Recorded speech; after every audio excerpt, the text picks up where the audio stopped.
how's it going, everyone? As you can tell from the title of today's video, not something I ever hoped I would have to make or talk about, but I figured something I should talk about nonetheless.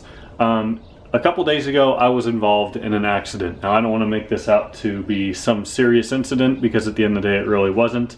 But today I want to tell you what happened, as well as which car it happened to.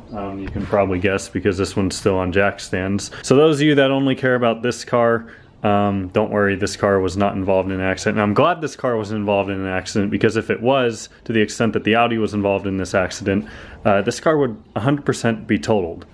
At least insurance-wise. I would buy it back and repair it, of course. But basically, the Audi was involved in an accident on Monday. I was on my way back from California. I'll go over more details of the accident here in a minute, but I think I want to take the car somewhere I can show you guys what happened, because yeah, that is not how that is supposed to be.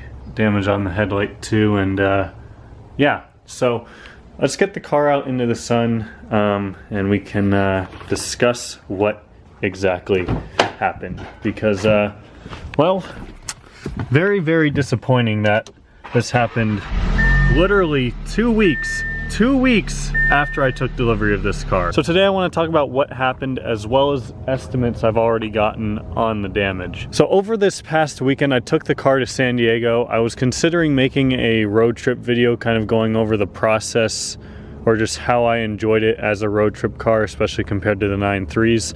I decided against that. So everything went great. The car was fantastic, amazing. I loved it. However, on my way back, I stopped in Yuma, which is about the halfway point between Phoenix and San Diego. It's right on the California and Arizona border. I pulled off to fill up at the gas station there, and I was parked in the front leftmost pump.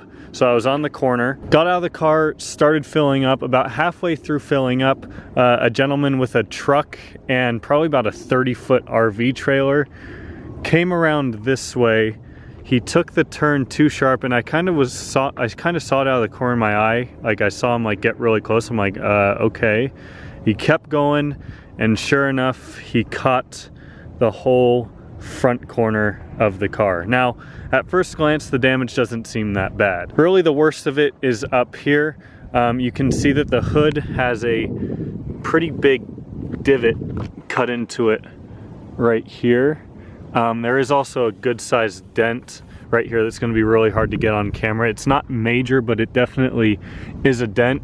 And of course, on top of all the scratches and paint from the trailer that got on here. Now the fender is very clearly pushed down. You can see it's pushed down almost an inch, to the point where it's pretty much scratching on the headlight. And this body panel is completely off the whole way up to here. So thankfully the hood still latches fine, everything opens and closes. So I was able to drive the car back to Phoenix without any issues. The headlight here is also pretty scratched up. It might be a little bit hard to get on camera, but these scratches are very, very deep. These are not going to come out. The RV also had some sort of drain on it or something, and it cut pretty deep into the plastic on the bumper here. It also took a piece out right here.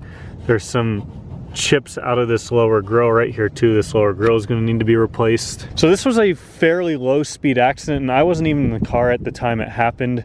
So obviously I have zero fault in this. The guy filling up on the other side of the pump thankfully saw the whole thing as well.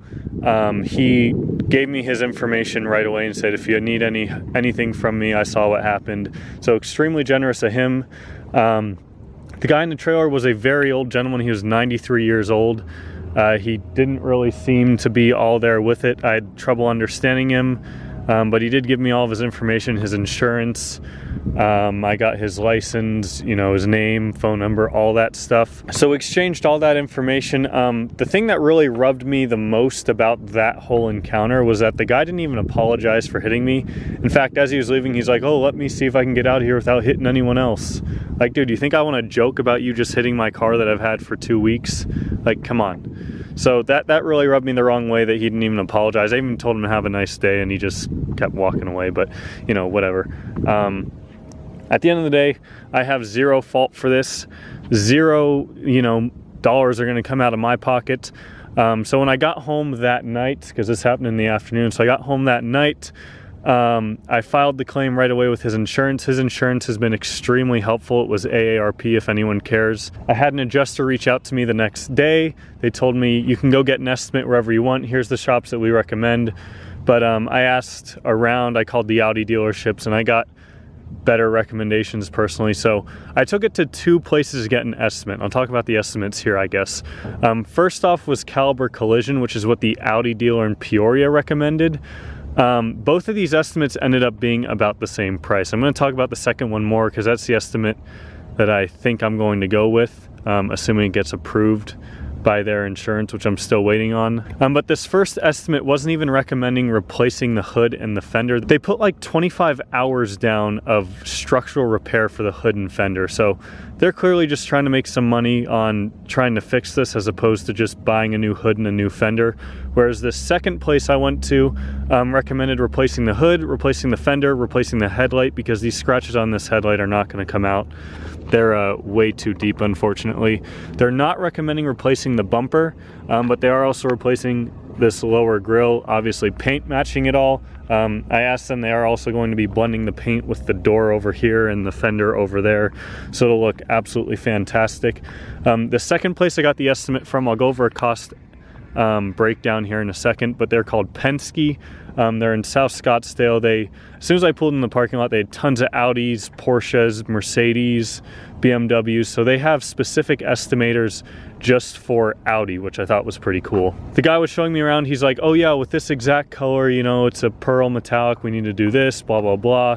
You have this special bracket on your fender that's also going to need to be replaced, all this other stuff. So he was very familiar with the car itself, which I really liked. I'll go ahead and tell you guys that the overall estimate for this repair is just shy of $8,000. So this is $8,000 in damage right here that you're looking at, and that's not including replacing the bumper. The bumper is not going to be replaced. You'll see first off on the estimate, and this is one of the things he pointed out to me, there's 2 stickers on either side. Those stickers are $60 each to replace. They can't transfer it from the old hood to the new hood, so you got $120 for that. When it comes to the front bumper and the grille, they have 4 hours in labor to repair this. Honestly, I don't think it's too bad. This is very deep right here and right here and right here. There's obviously a bunch of paint on it as well. And the car's dirty because, of course, I was driving it back from California, so there's a lot of bugs on it too.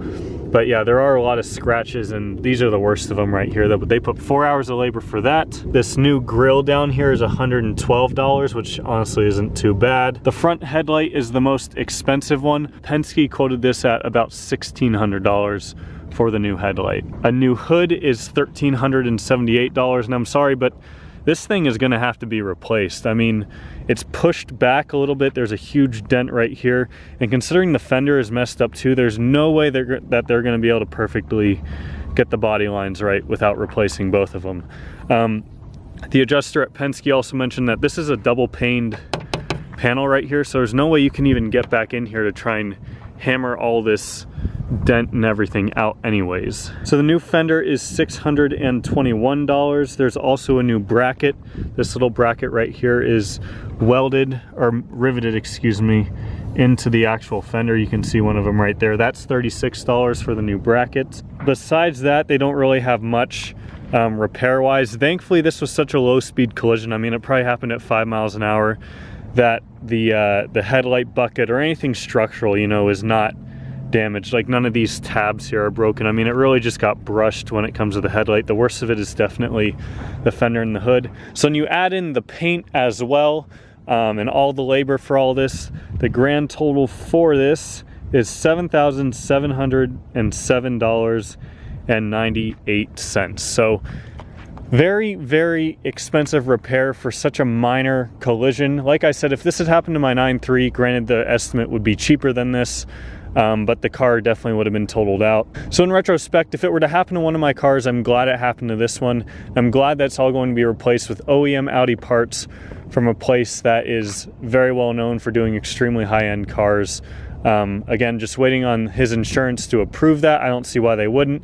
They also had mentioned that while the car is in the shop, they'll provide me with a rental, which will be fantastic. So who knows what the rental will be, probably a Corolla or a Civic or something, but maybe I could make a couple videos on that because this will probably be gone for a week or two at the very least. I'll keep you guys updated on how all of this goes with the repair, like when it's going in the shop and all of that. But one thing I'm kind of butthurt about as well is that I had PPF scheduled to get done on this car in a week.